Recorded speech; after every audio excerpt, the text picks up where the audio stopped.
Prime time debate. దేశవ్యాప్తంగా కూడా delimitation, women bill, ఈ రెండు చర్చలు చాలా పెద్ద ఎత్తున జరుగుతున్నాయి. డీలిమిటేషన్ వల్ల ఎవరికి లాభం, ఎవరికి నష్టం, నియోజకవర్గాల పెంపు జరిగితే నిజంగా సౌత్కు నష్టం జరుగుతుందా, మహిళా రిజర్వేషన్లతో ఎవరెవరి సిట్టింగ్ స్థానాలు కానీ లేకుంటే అసెంబ్లీ సీట్లు బలమైన కంచుకోటలుగా ఉన్న అసెంబ్లీ పార్లమెంట్ స్థానాలు గల్లంత అవుతాయి, మహిళలకు దక్కుతాయి, ఇలాంటి చర్చ పెద్ద ఎత్తున జరుగుతుంది. దీనిపై ముఖ్యంగా సీఎం రేవంత్ రెడ్డి ఇప్పుడే కొద్దిసేపటి క్రితమే దీనిపై కీలక వ్యాఖ్యలు చేశారు. మహిళల పట్ల బీజేపీకి శ్రద్ధ లేదు, మహిళలంటే గౌరవం లేదంటూ మాట్లాడారు. డీలిమిటేషన్ వల్ల సౌత్కి తీవ్ర నష్టం జరుగుతుంది, 50% ప్రతి రాష్ట్రంలో పెంచడం వల్ల ఉపయోగం లేదు, అది అభివృద్ధి చెందిన రాష్ట్రాలు ముఖ్యంగా సౌత్ రాష్ట్రాలకు చాలా నష్టం అంటూ మాట్లాడారు. దీనికి ఒక ప్రతిపాదిక చేశారు. ఆ రకంగా అంటే 50% సీట్లను ప్రతి రాష్ట్రంలో పెంచడంతో పాటు మరొక 50% సీట్లు జిఎస్డిపి ఆధారంగా ఎక్కువ ఆదాయ వనరుగా, దేశానికి ఆదాయ వనరుగా ఉన్న రాష్ట్రాలకు ప్రయోజనం చేకూరేలా నిర్ణయం తీసుకోవాలంటూ ఆయన కోరారు. దీంతో ఇది ఒక ఆసక్తికర అంశంగా మారింది. ఇది ఇప్పుడు బీజేపీ కాంగ్రెస్ మధ్య వాదోపవాదాలకు కారణమవుతుంది. ఈరోజు పత్రికా సమావేశంలో ముందుగా రేవంత్ రెడ్డి ఏమన్నారు ఒకసారి చూద్దాం. ఈరోజు దక్షిణాది ప్రాంతము లేకపోతే తెలంగాణ యొక్క పాత్ర కేంద్ర ప్రభుత్వంలో లేకపోతే బండి సంజయ్ కిషన్ రెడ్డి మంత్రులు గారు గేటు బయటనే నించొని మోడీ గారికి వచ్చేవాడికి పోయేవాడికి నమస్కారం పెట్టుడు తప్ప దేనికి పనికిరారు. బంట్రోతులుగా మారాల్సి వస్తుంది కేంద్ర మంత్రులుగా ఉన్న వీళ్ళు. ఈ పరిస్థితి వాళ్ళకు కూడా వస్తుంది ఎల్లుండి పొద్దున్నే. మహిళలకు 33% చట్టసభల్లో ఇటు పార్లమెంటులోను అసెంబ్లీలోనూ కల్పించేటువంటి ఒక సాహసోపేతమైన నిర్ణయాన్ని ఈరోజు నరేంద్ర మోడీ గారు తీసుకున్నారు. కాబట్టి నేను కాంగ్రెస్ పార్టీని కూడా కోరుతా ఉన్నాను, దీన్ని రాజకీయం చేయకండి. నేను ఒకటే కోరుతా ఉన్నాను, దక్షిణ భారతదేశంలో మేమందరం ఉన్నాము. దక్షిణ భారతదేశంలో ఏ ఒక్కరు కూడా ఏ రాష్ట్రాన్ని కూడా అన్యాయం జరిగేటువంటి ప్రసక్తి లేదు. అన్ని రాష్ట్రాలకు సమన్యాయం జరిగే విధంగా నరేంద్ర మోడీ గారి ప్రభుత్వం కృతనిశ్చయంతో ఉంది.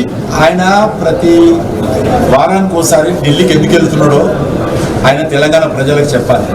ఒక చైర్మన్ ఇవ్వాలన్నా, ఒక మంత్రి పదవి సంబంధించినటువంటి ఎక్స్పెన్షన్ చేయాలన్నా ఆయన డబ్బులు మోస్తూ ఈరోజు మాట్లాడుతున్నారు.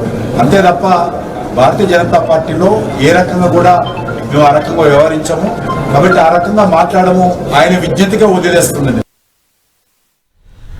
రైట్. ఇప్పుడు డీలిమిటేషన్పై అదేవిధంగా మహిళా బిల్లుకు సంబంధించి కూడా సీఎం మాట్లాడిన మాటలు బీజేపీ కాంగ్రెస్ మధ్య వాగ్వాదానికి, వాగ్యుద్ధానికి దారితీస్తున్నాయి. ఇదే అంశంపై చర్చిద్దాం. మాతో పాటు డిబేట్లో జాయిన్ అవుతున్నారు బీజేపీ నుంచి ఆ పార్టీ మాజీ ఎంపీ బుర్ర నర్సయ్య గౌడ్ గారు లైవ్లో అందుబాటులో ఉన్నారు. అదేవిధంగా కాంగ్రెస్ పార్టీ నుంచి ప్రభుత్వం విప్ ఆది శ్రీనివాస్ గారు కూడా మనకు లైవ్లో ఉన్నారు. ముందు నర్సయ్య గౌడ్ గారు చెప్పండి, డీలిమిటేషన్ అనేది ఒక 50% ప్రతి రాష్ట్రంలో 50% సీట్లు పెంచుతామని ప్రకటించారు. ఇది ఖచ్చితంగా సౌత్కు అన్యాయం జరుగుతుంది. దేశానికి ఏదైతే ఎక్కువ ఆదాయ వనరుగా ఉందో ఆ రాష్ట్రాలు సౌత్లో ఉన్నాయి. ఇలా సౌత్కు నష్టం చేసే ప్రక్రియ ఇదంటూ రేవంత్ రెడ్డి గారు చాలా ఘాటుగా రియాక్ట్ అయ్యారు. దీన్ని అడ్డుకుంటాం, ఖచ్చితంగా ఈ వ్యవహారాన్ని ముందుకు సాగనివ్వము, ఇది ఓన్లీ నార్త్లో వచ్చిన సీట్లతో అధికారంలోకి వచ్చేందుకు బీజేపీ చేస్తున్న కుట్ర అనేది ప్రధానంగా రేవంత్ రెడ్డి గారు చెప్తున్న మాట. ఏం చెప్తారు దీనికి? నిజంగా చెప్పాలంటే ముఖ్యమంత్రి స్థాయిలో ఉండి ఎంతో మేధావి అయినటువంటి ముఖ్యమంత్రి రేవంత్ రెడ్డి గారు మాట చూస్తుంటే ఇంగ్లీష్లో ఒక సామెత ఉంది. ఆ సామెత ఏంటంటే more loyal than the king అని. అంటే కింగ్ కంటే ఎక్కువ సర్వెంట్ ఎక్కువ మొత్తుకుంటాడు.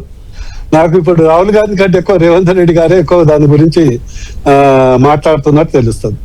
గతంలో ఏంటంటే సౌత్ కు ఎప్పుడు నష్టం జరుగుతుండే, జనాభా లెక్క నిష్పత్తి ప్రకారము సీట్లు పెంచితే నార్త్ లో ఎక్కువ పెరుగుతాయి, సౌత్ లో తక్కువ పెరుగుతాయి.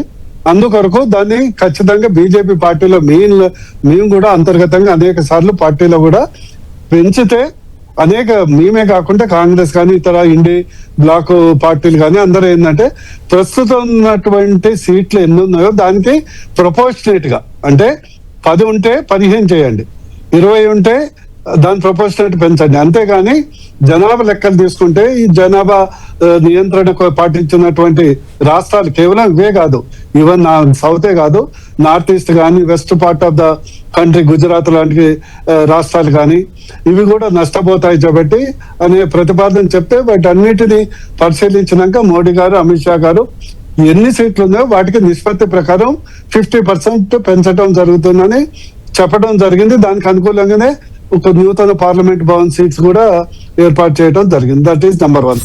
ఏదైతే సౌత్ లాస్ అవుతున్నది అనేది కేవలం ఇది ఒక రాజకీయమైనటువంటి ఎత్తుగడ లాగా ఒక ప్రతిపాదన కానీ ఒక విద్వేషపరమైనటువంటి ఒక ప్రకటన కానీ అంత మించి ఏం లేదు. ఇంకోటి ఏంటంటే ఈ విషయం గురించి నాకు ఈ మధ్య అనుమానం వస్తుంది. ఎందుకంటే రాహుల్ గాంధీ గారి కంటే ఎక్కువ రేవంత్ రెడ్డి గారి దేశ విషయాలు మాట్లాడుతున్నారంటే అసలు రాహుల్ గాంధీని తప్పించి ఈయనేమన్నా ఏఐసిసి ప్రెసిడెంట్ కావాలని ఒక ప్లానింగ్ పెట్టుకుంటున్నాడా, ఇట్లా మూటలు మోస్తున్నా అనుమానం వస్తుంది. సెకండ్ ఏంటంటే అసలు ఉమెన్ రిజర్వేషన్ అడ్డుకోవటం అనేది అంతకంటే డిరేంజ్డ్ ఐడియా అంటూ ఏముండదు. ఉమెన్ రిజర్వేషన్ ఓ పార్టీకి చేయట్లేదు. 33% రిజర్వేషన్ ఎక్కడ ఆల్ పార్టీస్ ఎవరికైనా వస్తాయి, ఎవరైనా గెలవచ్చు. అది అందరి రాష్ట్రాలకు వర్తిస్తాయి. ఇంకోటి ఏంటంటే మూడోది డీలిమిటేషన్ వల్ల ఇప్పుడు ఫర్ ఎగ్జాంపుల్ గతంలో భువనగిరి ఉంటే దాదాపు 16 లక్షల ఓట్లున్నాయి. అదే మేడ్చర్లో 23 లక్షలు 24 లక్షల ఓట్లున్నాయి.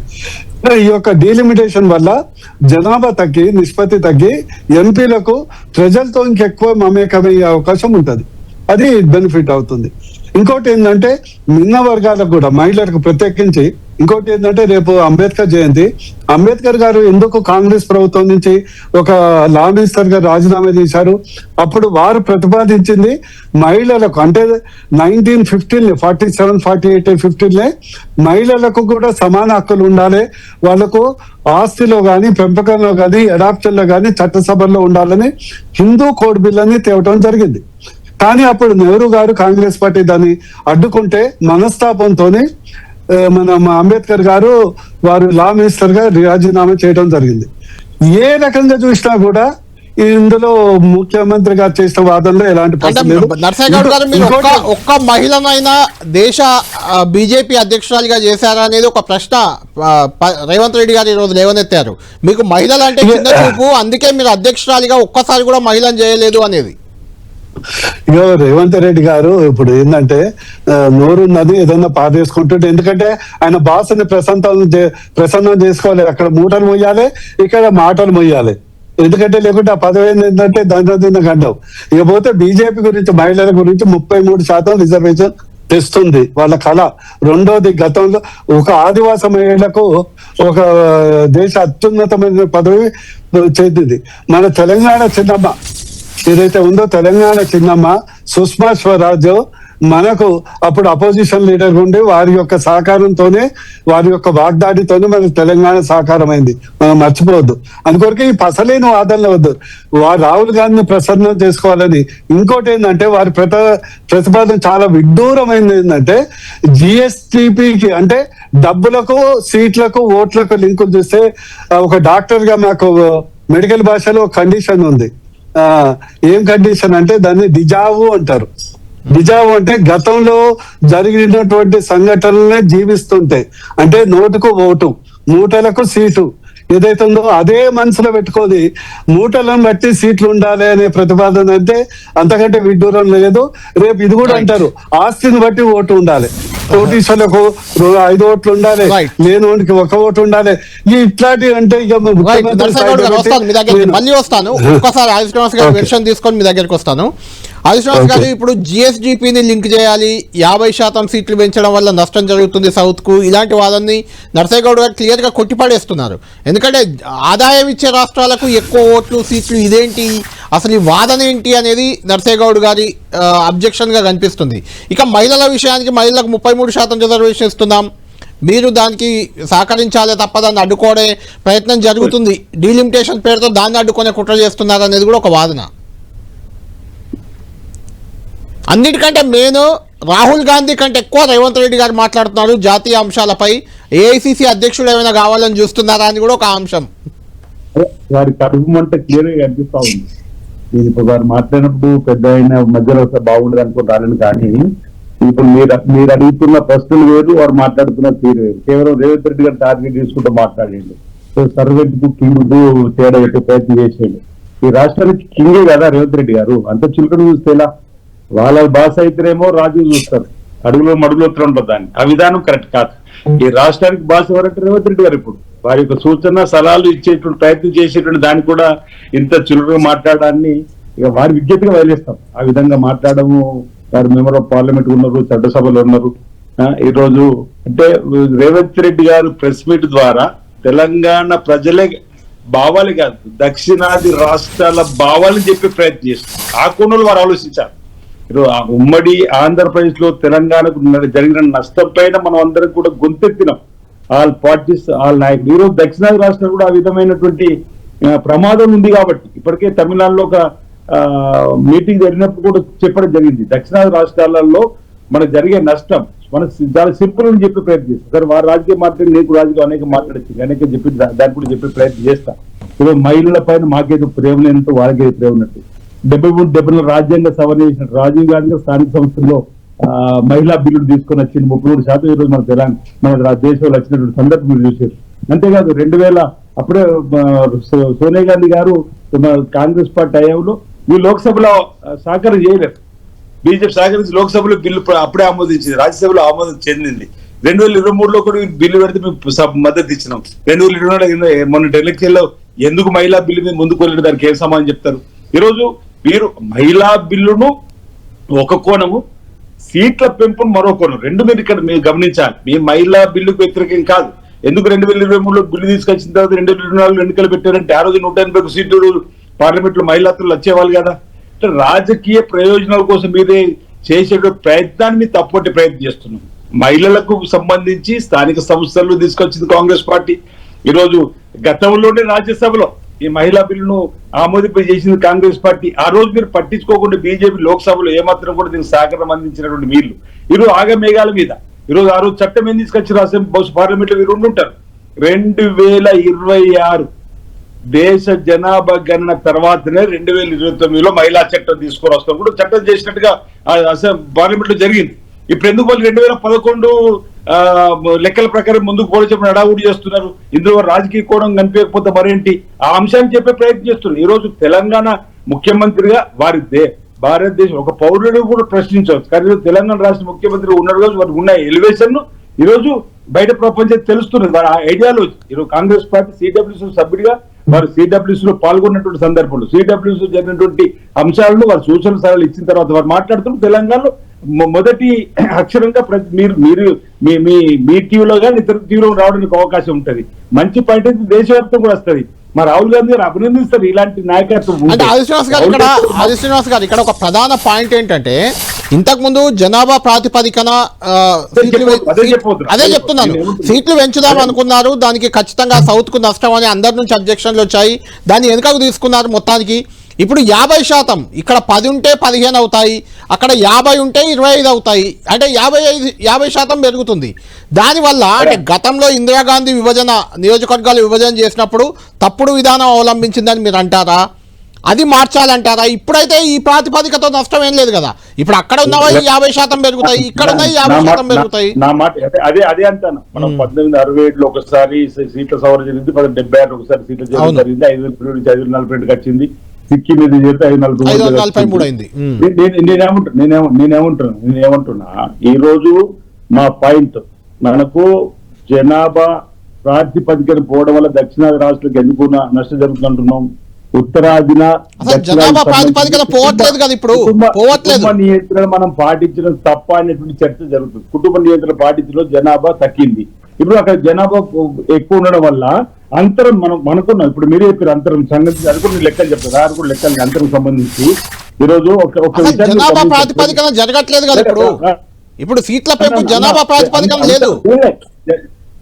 జనాభా మన దక్షిణాది రాష్ట్రాలకు నష్టం జరుగుతుంది కదా మాత్రం ఇప్పుడు ఇదంతా అదే అంటున్నా. జనాభా ప్రాతిపదికన పెంపు లేదు, ఇప్పుడు జరిగేది అది కాదు. దాని వల్లనే అవును రేవంత్ గారు చెప్పారు మొదలు అసెంబ్లీలో కూడా అదే మాట్లాడండి కదా. మీరు జనాభా లెక్కల ప్రకారం చేస్తే ఉత్తరాదికి లాభము, దక్షిణాదికి నష్టము.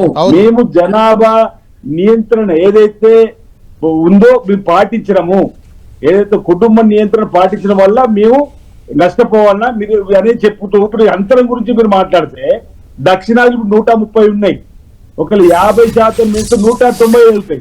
అవును.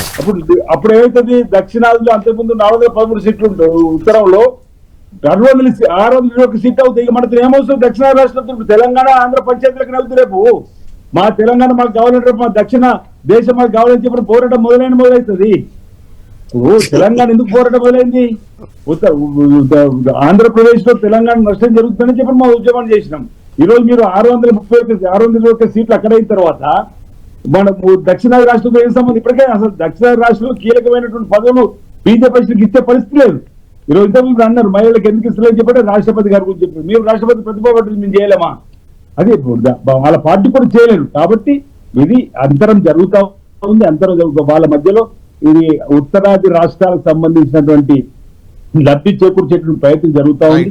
భారతీయ జనతా పార్టీ మూడోసారి అధికారులు రావడం చేసే ప్రయత్నంలో భాగంగా గందరగోళం సృష్టించే ప్రయత్నం చేస్తుంది. ఈ రోజు మన కేరళలో ఇప్పుడు యూనివర్సిటీ అంటే మీరు 50% తేడా అంటే అది కూడా నేను చెప్పే లెక్క రాసి పెట్టుకుని మీరు అన్నది ఇప్పుడే నాకు 5 నిమిషాల ముందే రమ్మన్నారు. 20% ఉన్న కేరళ, 80% ఉన్న యూపీకి ఇప్పుడు 60 సీట్లే ఉంది. కానీ 50% మీద 90 సీట్లు గ్యాప్ అయిపోతుంది ఇమీడియట్ గా. ఆ గ్యాప్ ను కూడా ఎవరు గమనిస్తలేరు. రేవంత్ రెడ్డి ఆ పాయింట్ ను చూసేటువంటి ప్రయత్నం చేస్తుంది. దక్షిణాదిలో 130 సీట్లు ఓన్లీ 190 అవుతున్నాయి. మన దక్షిణాది రాష్ట్రాల్లో ఇప్పుడు 130 సీట్లు 190 అవుతాయి. అదే అక్కడ 413 ఏకంగా 6 అయిపోతుంది. ఇక నీకు 190 అయితే అవసరం వాళ్ళకు. అవును శ్రీనివాస్ గారు, అక్కడ 400 సీట్లకు రేషియో ఇక్కడ 113 అయితే 130 అయితే ఇక్కడ 190 600 సీట్లు 500 సీట్లకు రేషియో 600 సీట్లకు రేషియో కూడా అంతే కదా. ఆ రేషియో ప్రకారం చూస్తే అంతే, గ్యాప్ అనేది ఎక్కువ ఉంది. లాజిక్ ఇక్కడ మిస్ అవుతున్నాం. 543కు సంబంధించి నీకు 50% ఏ ప్రాతిపదికన పెంచాలని వారు చెప్తున్నారు. నేను అదే పాయింట్ అదే శ్రీనివాస్ గారు, ఇప్పుడున్న 543లో నేను అదే చెప్తున్నా. 543లో మన రేషియో సౌత్ రేషియో 24%. రేపు పెరిగినా కూడా అదే 24% ఉంటుంది. నేను అనేది అది 543 డివైడెడ్ బై ఆయా రాష్ట్రాల ప్రకారం పెంచుకుంటూ వదిలి పెట్టరు అనేది మన ఆలోచన. ఇప్పుడు జీడిపి అంటే ఇప్పుడు తప్పే ఉంది. దక్షిణాది రాష్ట్రాలలో మీకు బెంగళూరు, చెన్నై, హైదరాబాద్ ఈ 3 ఆర్థిక రాజధానులు ఎదుగుతున్నాయి కదా. ఈ దేశానికి జీడిపి రూపంలో ఈరోజు ఆదాయాన్ని పెంపించే కార్యక్రమం చేసే సందర్భం ఉంది కదా. అంటే వారి ఆలోచన అదొక ప్రాధాన్యత కూడా చూడాలి. నర్సయ్య గౌడ్ గారు, సీఎం రేవంత్ రెడ్డి గారు ఒక ఆలోచన చెప్తున్నారు, ఒక ఆలోచన చేస్తున్నారు, దాన్ని పరిగణలోకి తీసుకొని సౌత్ కు న్యాయం చేయొచ్చు కదా అనేది.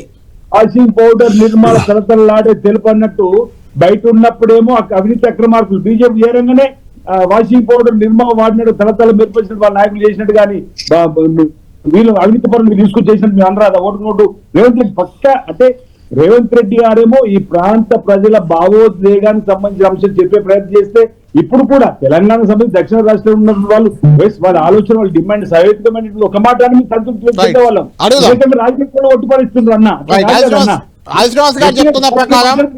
మాట్లాడతా రేవంత్ రెడ్డి గారు చేసిన ఆలోచనలు పరిగణలోకి తీసుకోవచ్చు కదా అనేది. Congress party ideology different. మీ మహిళా బిల్లుకు మహిళలకు స్థానిక సంస్థలలో హక్కు కల్పించింది కాంగ్రెస్ పార్టీ. ఈ రోజు మహిళలందరికీ కూడా దేశంలో కూడా లోక్సభలో రావాలని చెప్పి చట్టం చేసింది కాంగ్రెస్ పార్టీ. ఆ రోజు బీజేపీకి మీరు అడ్డుపడ్డారు. 2023లో కూడా తీర్మానం అయినప్పుడు బిల్లు మీ మద్దతు రైట్. దానికి దీనికి సంబంధం లేదు. మహిళా బిల్లు పెట్టండి, అది ఓకే. కానీ ఈ డీలిమిటేషన్ విషయంలో సౌత్ కు అన్యాయం జరుగుతుంది, అవసరమైతే మరో పోరాటం జరుగుతుందని కూడా చెప్తున్నారు. ఒకటి చెప్పాలన్నా, ఇప్పుడు మీరుతో చేసినటువంటి శ్రీనివాస్ గారు మాకు మంచి దృష్టిలు, కానీ నాకు ఒక లాజిక్ అర్థం కాలేదు. మీరన్నా చెప్పాలి క్లారిటీ. 543 సీట్లు ఉన్నాయి కదా లోక్సభ సీట్లు. ఇప్పుడు గవర్నమెంట్ ఫామ్ కావాలంటే 273 అట్లా కావాలి. అవును, అంతే కదా. అది సౌత్ నార్త్ అని సంబంధం లేదు. అవును, ఇప్పుడు కూడా 24% మనకు సౌత్ లో ఉన్నాయి. అవును, ఇప్పుడు కూడా ఒకవేళ నార్త్ లో ఏ పార్టీకైనా కాంగ్రెస్ కానీ బీజేపీ కానీ ఎక్కువ వస్తే అక్కడ ఫామ్ చేస్తుంది. రేపు 816 అయితే ఆ 408 కావాలి. అప్పుడు కూడా 50% అంతే కదా. అంతే. ఈ లాజిక్ ఏంటో నాకు అర్థం కాలే. ఇక దీనికి ఇది ఇది చల్లకు మన తెలుగులో సామెత ఉంది, అంటే ఒక అనుమానం ఏంటంటే గతంలో అన్యాయం జరిగింది, దాన్ని మీరు సరి చేయొచ్చు కదా, న్యాయం చేయొచ్చు కదా గతంలో జరిగిన అన్యాయాన్ని అనే దానికి ఏం చెప్తారు? ఏం గతంలో పునర్విభజన జరిగినప్పుడు 1976లో జరిగినప్పుడు తప్పులు జరిగాయి, ఆ తప్పులనే మీరు కంటిన్యూ చేస్తారా అనేది. తప్పులు జరిగినాయని ఎవరు చెప్తున్నారు? కాంగ్రెస్ చెప్తుందా? సౌత్ కు అన్యాయం జరిగింది అప్పుడు అని కదా. అప్పుడు సౌత్ కు అన్యాయం జరిగిందనే కదా. ఇప్పుడు నేను చెప్పేది వినండి. బూర్ నర్సయ్య గౌడ్ మా ఆది శ్రీనివాస్ గారు చెప్తే సరిపోదు. We are not the top brass of the party. Congress Sonia Gandhi మా రాహుల్ గాంధీ కలిసి మేము తప్పు చేశాము, అప్పుడు మేము సౌత్ కు చాలా తక్కువ అన్యాయం చేశాము, దాన్ని సరి చేయమని రేపు లోక్సభలో డిస్కస్ చేయమని చెప్పండి. అంటే అప్పుడు జనాభా ప్రాతిపదికన చేశారు, ఆ తర్వాత జనాభా నియంత్రణ అమల్లోకి వచ్చింది, దాని వల్ల మళ్ళీ అదే మీరు అదే నేను చెప్తా. అప్పుడు ఉన్నది కాంగ్రెస్ ప్రభుత్వం కదా ఆ ప్రతిపాదన. ఎందుకంటే కాలికేసే మెడకు మేడికేసే ఇది ఎట్లంటే కోడి మిగుడ్డు మీద ఈగలు బీగినట్లుంది. ఎందుకంటే వాళ్లకు ఈ యొక్క బిల్లును వ్యతిరేకించాలి, అందుకొరకు ఏదో సంబంధం లేని డిస్కషన్ ముందర పెడుతున్నారు. ఈ రోజు ఏంటంటే మీ అందరికీ తెలుసు, పాలిటిక్స్ అనేది ఎమోషనల్ పాలిటిక్స్ చేయాలనేది ఉద్దేశంతో నార్త్ సౌత్ తేవాలని, అది తేవటం ఎప్పుడు జరుగుతుండే. నేను కూడా ఇంటర్నల్ గా నేను కూడా అపోజ్ చేశాను. మీరు జనాభా నిష్పత్తి ప్రకారం తీసుకొస్తే, నేను బీజేపీలో ఉండి కూడా ఇంటర్నల్ గా మీటింగ్ అయినప్పుడు నేను అంతర్గతంగా కూడా మా పెద్దవాళ్ళకు కూడా లెటర్ ద్వారా కూడా నేను సాహసం చేసి, సార్ దీని వల్ల నష్టం అవుతుంది, పార్టీయే కాదు ఈవెన్ భారతదేశంలో ఒక సందేహం వస్తుంది ఇట్లా నిష్పత్తి ప్రకారం చేస్తే అని వాళ్ళు అంత దాన్ని అందరు ఒపీనియన్ తీసుకొని దీన్ని జనాభా నిష్పత్తి కాదు, ఇప్పుడు ఉన్నదే యాజ్ ఇట్ ఈస్. ఈరోజు 543 సీట్లు కాదు, మన తెలంగాణలో 119 అసెంబ్లీ సీట్లు కానీ ఏదైనా కూడా 50% మెజార్టీ వస్తున్నాయి కదా. అంతే అంతే. అది అండమాన్ దీవులు వచ్చినాయా, తెలంగాణలో వచ్చినాయా, నార్త్ లో వచ్చిన సంబంధం లేదు కదా. ఎవరికి మెజార్టీ ఉంటే వాళ్ళు గవర్నమెంట్ ఫామ్ చేస్తారు. అదే అది అసందర్భమైనటువంటి సెకండ్ జిఎస్డిపి అంటే దీని ఏంటంటే అంబేద్కర్ గారు పేదోడైనా ఉన్నోడైనా మహిళ అయినా పురుషులైనా గుడిసెలు ఉండోనైనా కూడా అమ్మానైనా అదానైనా మామూలు వ్యక్తి అయినా అందరికి ఒకటే ఓటు ఉండాలి.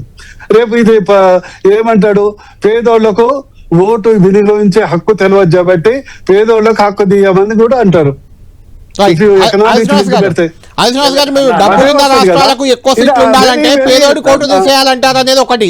రెండోది ఇంకా మీకు డైరెక్ట్ స్ట్రైట్ క్వశ్చన్, 16, 17, 18 తేదీల్లో పార్లమెంట్ లో బిల్లు పెట్టి ఆమోదించుకునే దిశగా ఎన్డీఏ ప్రభుత్వం పోతుంది. ఇండియా కూటమి దానికి మద్దతు ఇస్తుందా? ఇవాళ స్ట్రైట్ గా చెప్పండి. ఇప్పుడు వాళ్ళకి బలం ఉందని ఏం చేస్తారో చూడాలి. మా ఆలోచన వాళ్ళు తీసుకుంటారో చూద్దాం. ఇక్కడ ఒక్క విషయం మీకు చెప్తా సార్, ఆ అంశం వచ్చే కంటే ముందు, ఈశాన్య రాష్ట్రాలు కేంద్ర పాలిత ప్రాంతాల్లో జనాభా లెక్కల ప్రకారం సీట్లు ఇచ్చారని లోకసభ సీట్లు అన్నా లేలే. ఇప్పుడు ఇంకోటి ఇప్పటికే వస్తుంది 273 సీట్లు ఉంటే ఇప్పుడు 543లో సరిపోతుంది కదా అని. అవును ఇప్పటికే వస్తుంది, రేపు ఇంకా అంతరం బాగా పెరిగిన తర్వాత మన దక్షిణ రాష్ట్రంలో పట్టించుకుంటూ ఉంటున్నాం మేము అనే పాయింట్ అది. ఇప్పుడు 2026 వరకు చట్టం వేసి 2026 జనాభా లెక్కల తర్వాతనే సీట్లను వేస్తామని చెప్పన్నటువంటి సందర్భం. ఇప్పుడు ఎందుకు అడవుడు చేస్తారని చెప్పంటున్నాం. ప్రజల పక్షాన ప్రశ్నించేటువంటి అవకాశంలో ప్రయత్నం చేయడం తప్పలేదు కదా. మీరు మద్దతు ఇస్తారా ఇప్పుడు ఈ రెండు బిల్లులకు? సరే, మా కాంగ్రెస్ పార్టీ తప్పనిసరిగా ప్రజల ఆలోచనకు అనుగుణంగా ముందుకు పోతుంది. ఈ రోజు మా యొక్క అభిప్రాయాన్ని, మా ఈ దక్షిణాది రాష్ట్రాల యొక్క అభిప్రాయాన్ని తెలంగాణ రాష్ట్ర ముఖ్యమంత్రి రేవంత్ రెడ్డి గారు కళ్ళకు కట్టినట్టుగా ప్రభుత్వానికి చెప్పడం జరిగింది, నరేంద్ర మోడీ గారికి చెప్పడం జరిగింది. చూద్దాం ఏం జరుగుతుంది 16, 17, 18 తేదీలలో. 2029లో పార్లమెంట్ ఎన్నికలు, 2026 జనాభా లెక్కలు అంటున్నాం. ఒకవేళ చిత్తశుద్ధి ఉంటే 2026 జనాభా లెక్కలు పూర్తి చేసి 2028లో చట్టం చేసుకుని 2029లో కూడా ముందుకు పోవచ్చు. కానీ 2011 ఎన్నిక జనాభా లెక్కల ప్రకారం ఎందుకు ముందుకు పోతుంది? ఇంత అడవుడు ఎందుకు? ఒక ఇంత అడవుడు అనుకుంటే 2020లో మహిళా బిల్లు వచ్చినప్పుడు ఎందుకు 2024లో మీరు మహిళలకు సంబంధించినటువంటి చట్టాన్ని తీసుకొని వచ్చి మహిళలకు అవకాశం ఇవ్వలేరు? ఒక మహిళలకు అవకాశం ఇప్పుడు 181 మంది మహిళలు చట్టసభలు ఉండేవాళ్ళు కదా. మహిళా అసెంబ్లీలు కూడా 2024లో జరిగినటువంటి ఎన్నికలు వచ్చేవాళ్ళు కదా. అంటే వాళ్ళు మహిళా బిల్లును వేరుగా చూస్తలేరు, మహిళా బిల్లును అడ్డు పెట్టుకొని ఈ రోజు వాళ్ళకి నచ్చినట్టుగా సీట్లు పెంచుకొని చేసే ప్రయత్నం చేస్తుంది. దాన్ని తప్పడతాం. రైట్, థ్యాంక్ యూ శ్రీనివాస్ గారు, థ్యాంక్ యూ బూర నర్సయ్య గౌడ్ గారు. మొత్తానికి ఇంత హడావుడిగా ఈ రెండు బిల్లులను, అటు మహిళా బిల్లు, ఇటు నియోజకవర్గాల పునర్విభజన బిల్లు రెండింటినీ ఆమోదించుకోవడం వెనుక ఏదో రాజకీయ కుట్ర ఉందని ఖచ్చితంగా ఇండియా కూటమి, ముఖ్యంగా సీఎం రేవంత్ రెడ్డి గారు కానీ కాంగ్రెస్ పార్టీ కానీ భావిస్తుంది. వచ్చే ఎన్నికల్లో, అంటే రాబోయే పార్లమెంట్ ఎన్నికల్లో మళ్ళీ గెలిచేందుకే ఈ రెండు మహిళా బిల్లును, నియోజకవర్గాల పెంపును బీజేపీ ముందుకు తెచ్చింది. ఈ రెండిటి ఆధారంగా మళ్ళొకసారి అధికారంలోకి వచ్చే కుట్ర బీజేపీ చేస్తుందనే అనుమానం అయితే కాంగ్రెస్లో బలంగా కనిపిస్తుంది.